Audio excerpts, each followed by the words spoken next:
Took me a very long time. Right, so this morning I'm using poetry to reflect and think about the conflicts raging in the world today. I've chosen two poems written during our troubles, because as you know we like to get into everything, and in doing this hope we can reflect with even greater sympathy and understanding of those living in the war-torn zones today.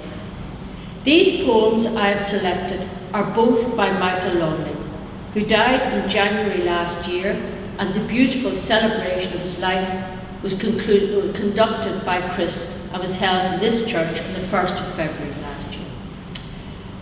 The first poem I've chosen is The Ice Cream Man, written about a young man who was arbitrarily killed while working in an ice cream shop on the Lisburn Road. The Ice Cream Man. Rum and raisin, vanilla, butterscotch, walnut, peach. You would rhyme off the flavours. That was before they murdered the ice cream man on the Lisburn Road and you bought carnations to lay outside the shop. I named for you all the wild flowers of the burn I'd seen in one day. Thyme, valerian, loosestrife, meadowsweet, tway blade, crowfoot, ling, angelica, herb robin, marjoram, cow parsley, sundew, vetch, mountain avens, wood sage, ragged robin, stitchwort, yarrow, lady's bedstraw, bindweed, bog pimpernel. A few weeks ago, I was listening to a Duke special album called Hallow 2017, right?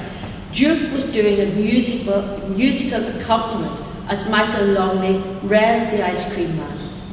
Then Longley read the letter he had received from the ice cream man's mother. And I'm going to read that to you now. Dear Mr. Longley, my daughter bought your book Goose Fires for me after hearing you on the radio.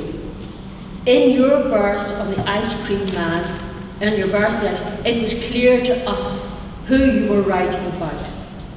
I do appreciate very much that someone outside our family circle remembered my son John. The fact that there were 21 flavours of ice cream in the shop and you wrote 24 flowers was more than a coincidence. I do thank you for your kind thoughts.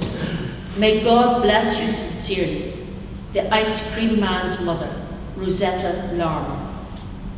Longley then said, almost my most precious possession, that letter. For me, I think this poem, and especially the letter, shows how those who lose someone they love in a conflict want their loved one not to be remembered merely as a statistic. The ice cream man's family were very fortunate. Most families of victims are not, whether it was in Northern Ireland or whether it's in Gaza, Lebanon, Iran, Sudan, Ukraine. Okay, so the second poem I'm going to read is the poem Ceasefire. And today we're living in a world of major conflicts: Gaza, Lebanon, Iran, Sudan, and Ukraine, and others. And the first of these three are currently have ceasefires. Ceasefires that have been broken last night, I think, and only on Friday I heard that in addition to the continued loss of life and destruction of the buildings in these areas, firstly Gaza has been infiltrated by pests, rats, weasels, fleas, and lice, bringing further disease and discomfort to those suffering people. And then in Iran, the government is not only continuing with the capital punishment of the January protesters, but is broadcasting the event, the death, interviewing, putting the people on the screen and filming their death. We in Northern Ireland know that a ceasefire is an essential step in allowing the peace process to develop and a settlement to be made. We had ceasefires that got broken, 1972, 1984, and then finally the agreement in 1998. So I'm going to read the poem and then I have another little comment or two. Right. Yes, fine. Ceasefire. Put in mind of his own father and moved to tears, Achilles took him by the hand and pushed the old king gently away. But Priam curled up at his feet and wept with him until their sadness filled the building.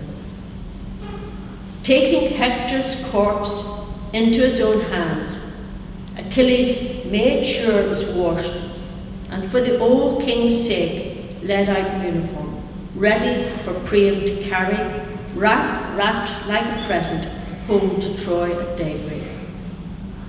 When they had eaten together, it pleased them both to stare at each other's beauty as lovers might. Achilles built like a god, Priam good-looking still and full of conversation, who earlier had sighed, I get down on my knees and do what must be done, and kiss Achilles' hand, the killer of my son.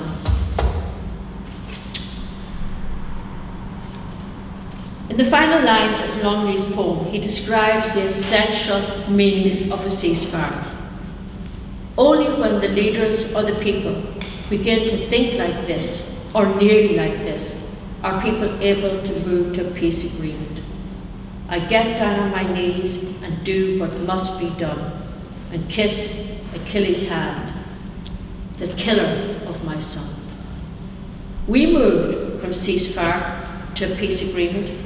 I don't think they were kissing each other, by the way, but they did shake hands, and we got the end of what seemed like an unending conflict.